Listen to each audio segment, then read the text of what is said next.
sa among pagsigig pakasala na nga ut-ut nami sa ato pagikuha sa Ginoo ang ilang mga grasya.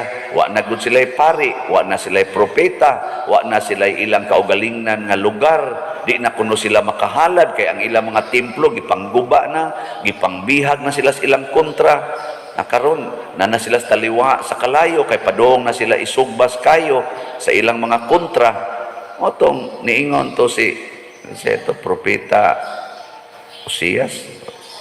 Asarias o niingon siya nga barog taon siya dito sa Ginoo.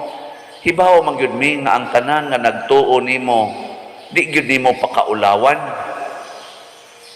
Mo na ang nagtuo nimo di gyud pakaulawan. Ampo siya.